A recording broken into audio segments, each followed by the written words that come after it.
Kendalanya sampai sekarang kan belum optimal tuh Pak. Betul, Baik betul. dari pengelolaannya harus 75% dari yang terdaftar dan kita FKTP tidak mempunyai data untuk menghubunginya dan lain sebagainya termasuk dengan obat yang biasanya dikomplain sama pasien. Betul, betul.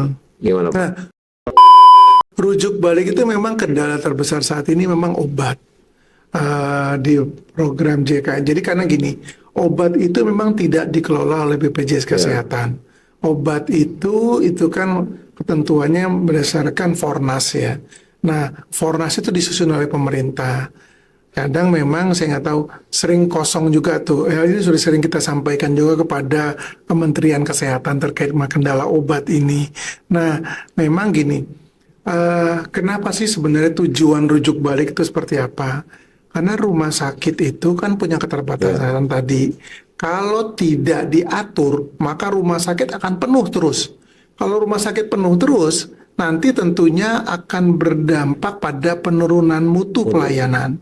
Orang nunggunya lama, diperiksanya sebentar, kemudian apa namanya orang jadi bolak-balik ke rumah sakit. Nah, rujuk balik itu sebenarnya gini, pasien-pasien yang kondisinya sudah stabil. stabil, sudah tanda kutip nih bisa dipulangin, itu dipulangin ke Vaskes vaskes satu. pertama. Jadi nanti obatnya cukup diresepkan oleh vaskes satu, kemudian setelah itu ngambillah di apotek yang ditunjuk gitu. Nah itu kemudahannya supaya gini, kadang kan peserta itu nggak semua dekat dengan rumah sakit rumahnya, tapi peserta idealnya memang dekat dengan vaskes Ya, pertamanya. Jadi ngapain ke rumah sakit kalau misalnya udah bisa ditangani di vaskes pertama. Itu tujuannya rujuk ya. balik.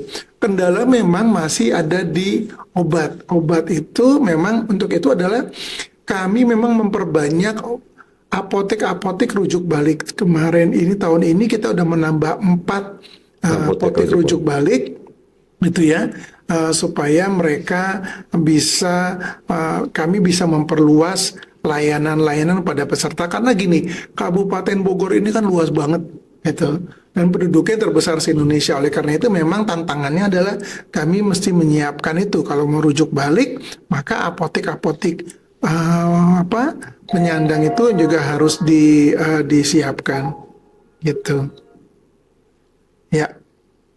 Baik, tiga pertanyaan terakhir.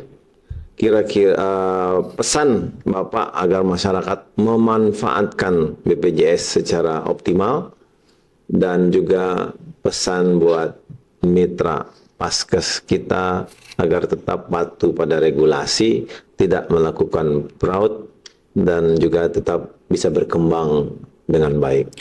Baik, yang pertama memang kita harus ada kolaborasi. Kolaborasi itu tentu kita bicara bukan soal BPJS-nya. Jadi kita perlu tahu bahwa JKN ini adalah merupakan ekosistem yang sangat besar. Itu ada 3 pihak yang terkait. Pertama peserta, kemudian Provider. provider, dan BPJS Kesehatan sendiri. Untuk peserta, harapan kami adalah pertama, yuk jaga keaktifan kepesertaan. Jadi kalau misalnya yang mandiri jangan lupa bayar iuran tepat waktu. Kemudian untuk yang PBI jangan lupa mengecek kepesertaan. Karena gini, kalau PBI ya terutama PBI jaminan kesehatan yang dari kantor dari kementerian itu biasanya mereka melakukan apa nih updating data. Jadi kadang-kadang bisa saja kemudian Hilang yang datanya. itu hilang, maksudnya atau dinonaktifkan gitu. Ya. Nah itu biasanya memang berdasarkan laporan sih dari desa. Kemudian itu juga sama. Orang-orang yang sudah dianggap layak atau apa bisa dinonaktifkan gitu ya pada itu. Kemudian eh, tolong apa namanya pertama gunakanlah mobile JKN karena mobile JKN itu sangat banyak manfaatnya untuk mendapatkan informasi, mendapatkan menyampaikan keluhan, kemudian mengetahui apa namanya lokasi vaskes terdekat gitu. Itu sangat bermanfaat untuk peserta. Nah, kemudian ketahuilah hak dan kewajiban masing-masing, apa-apa saja yang harus dilakukan. Nah, itu untuk pada peserta. Kemudian untuk itu peserta pada saat berobat ke fase lanjutan, lihat ada janji layanan. Itu hak peserta untuk tanda kutip menagih janji layanan itu kepada provider. Nah, itu untuk peserta. Untuk yang Vaskes Mitra, yuk sama-sama kita jaga sustainabilitas program JKN. Tentu bersama-sama kita menghindari fraud ya, karena saat ini BPJS juga benar-benar dicermati gitu ya oleh auditor, terutama oleh juga KPK gitu ya, terkait dengan potensi-potensi fraud ya di situ. Tetap kami di Kabupaten Bogor ini, BPJS Kesehatan Cabang Cibinong, saya selalu menjaga kolaborasi dengan Vaskes, baik dengan Vaskesnya langsung maupun organisasi profesi, organisasi Vaskes seperti halnya Persi, Arsi, kemudian Asklin ya, dan ID juga, untuk kita menjaga terus mutu layanan JKN ini kepada pesertanya. Baik, pertanyaan titipan ini Pak. Ya. Kalau BPJS, karyawan BPJS, pejabat BPJS, kalau sakit pakai BPJS atau pakai apa? Ini BPJS Kesehatan itu sifatnya wajib. Jadi kami wajib dan kami adalah peserta BPJS. Ya. Kemudian kami memang ada juga membayar sendiri. Membayar sendiri ya, dipotong dari gaji kami untuk asuransi kesehatan tambahan. Nah, dulu memang hampir sama nih kayak itu. Kalau kami memang dari pertama, karena kami penyelenggara itu, dulu BUMN karena merasa sudah punya asuransi kesehatan tambahan, BPJS Kesehatan jadi sunnah. Padahal salah. BPJS Kesehatan wajib. Saya sendiri lebih sering menggunakan BPJS Kesehatan. Kenapa?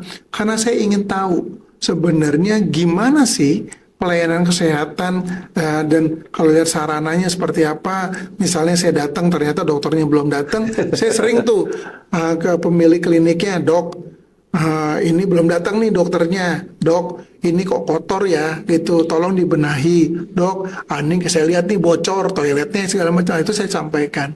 Dan kalau di rumah sakit juga gitu. Jadi teman-teman, karena gini, asuransi kesehatan tambahan pun juga punya keterbatasan. Yeah.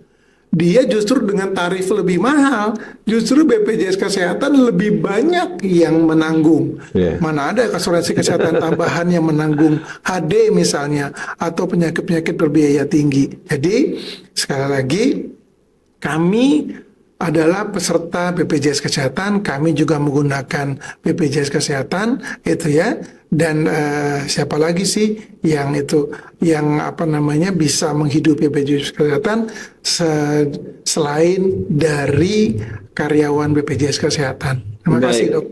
Terima kasih Pak Iwan. Mungkin kita ke bagian akhir, ada kata-kata penutup yang ingin Pak Iwan sampaikan atau pesan buat kita semua. Baik. Sebelum kita akhiri. Silakan Pak Iwan. Terima kasih. Yang pertama, mari kita jaga bersama sustainabilitas program JKN ini, karena memang program ini sudah sangat dirasakan manfaatnya untuk masyarakat. Sekedar gambaran, saat ini setiap hari, saya ulangi lagi, setiap hari itu tidak kurang dari 1,6 juta orang yang menggunakan JKN di seluruh Indonesia. Jadi itu memang sangat bermanfaat, dan harapan kami program ini bisa terus berlanjut melalui sinergi antara peserta melaksanakan kewajibannya, gitu ya. Kemudian provider memberikan pelayanan sesuai dengan mutu yang diharapkan, dan kami juga bisa memberikan pelayanan pada peserta dan berkolaborasi dengan Vaskes demi JKN yang kita cintai. Terima kasih, Dok. Baik, terima kasih Pak Iwan atas kehadirannya, dan mudah-mudahan edukasi sinergi antara kita pada hari ini memberikan manfaat dan pengetahuan yang kita dapatkan, dan mudah-mudahan sustainabilitas dari JKN ini bisa berlanjut dan memberikan manfaat untuk seluruh rakyat Indonesia. Baik, demikian. Assalamualaikum warahmatullahi wabarakatuh. Waalaikumsalam warahmatullahi wabarakatuh.